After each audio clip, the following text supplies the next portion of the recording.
दोस्तों, travel with राज लक्ष्मी में आपका स्वागत है। आशा करती हूँ आप और आपका परिवार स्वस्थ होगा। आज हम आपको लेकर चल रहे हैं ब्रजधाम की ऐसी दिव्य और पावन भूमि पर जहाँ की रज को स्वयं भगवान श्री कृष्ण के चरणों का स्पर्श प्राप्त हुआ है। यह स्थान है रमण रेती, जो उत्तर प्रदेश के महावन गोकुल मथुरा में स्थित है। मान्यता है कि भगवान श्री कृष्ण और बलराम अपने बाल्यकाल में यहाँ अपने सखा सखियों के साथ खेला करते थे।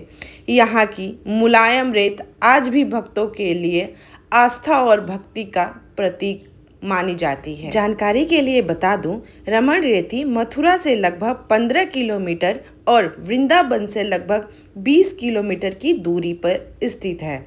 यहाँ की निकटतम रेलवे स्टेशन जो है वो मथुरा जंक्शन है और निकटतम एयरपोर्ट आगरा और नोएडा में स्थित जेवर अंतर्राष्ट्रीय हवाई अड्डा है।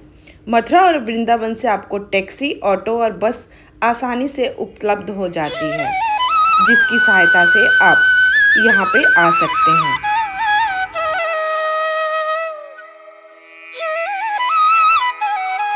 दोस्तों, आप लोगों से एक अनुरोध रहेगा कि आप यात्रा कर रहे हैं या किसी मंदिर जा रहे हैं या किसी भी तीर्थ स्थान जा रहे हैं तो यहाँ पे जाने से पहले कुछ बातें ज़रूर याद रखें।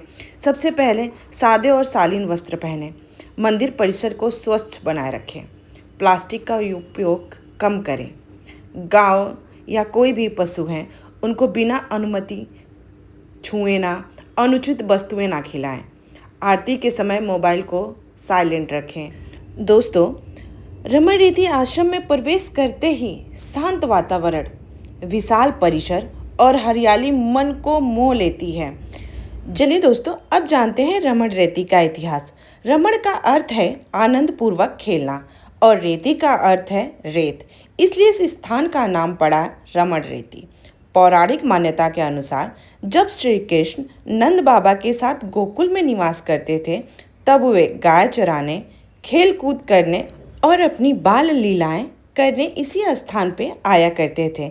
इस रेत पर भगवान के चरण पड़े, इसलिए भक्त इसे अत्यंत पवित्र मानते हैं। रमण रेती की गौशाला भी विशेष आकर्षण का केंद्र है। यहाँ सैकड़ों गौ माताओं की सेवा की जाती है।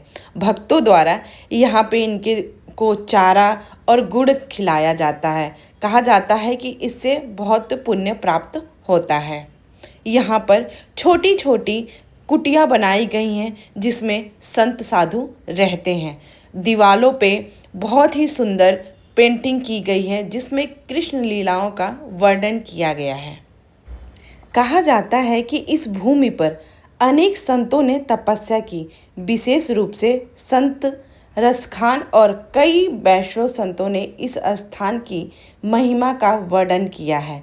यह स्थान बहुत ही पावन, दिव्य और सुंदर है। यहाँ का वातावरण बहुत ही मनोरम है। दीवालों पे बने श्री कृष्ण की गाथाएं, महिमा सब कुछ बखाना गया है। सामने आपको बड़ा सा श्री कृष्ण जी का मंदिर देखने को मिलता है। यहाँ पे संध्या आरती बहुत ही सुंदर होती है। यदि आप शाम के समय यहाँ पहुँचते हैं तो संध्या आरती का दिव्य दृश्य देखने को मिलता है।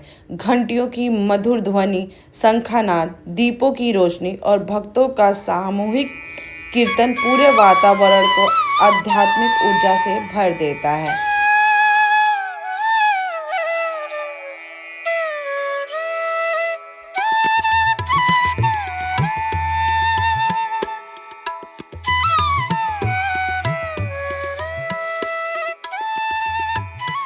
चलिए दोस्तों, अब बताती हूँ रमण रेती का आध्यात्मिक महत्व क्या है। रमण रेती की सबसे बड़ी विशेषता इसकी पवित्र रेत है। हजारों श्रद्धालु यहाँ आकर इस रेत में बैठते हैं, ध्यान करते हैं और कई लोग श्रद्धा से इस रेत में लौटकर भगवान का आशीर्वाद प्राप्त करने का प्रयास करते हैं। मान्यता है कि श्रद्धा और विश्वास के साथ यहाँ दर्शन करने से मन की शांति, सकारात्मक ऊर्जा और भगवान श्री कृष्ण की विशेष कृपा प्राप्त होती है। भक्त इसे श्री कृष्ण के चरणों का धूल मानकर श्रद्धापूर्वक अपने मस्तक पर लगाते हैं।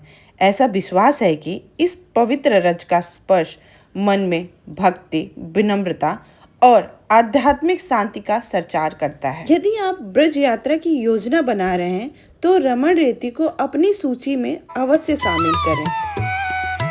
यहाँ की शांत हवा, भक्तिमय वातावरण और यह पवित्र रज आपको ऐसा अनुभव कराएगी मानो आज भी श्री कृष्ण की बाल लीलाएं यहीं जीवंत हैं।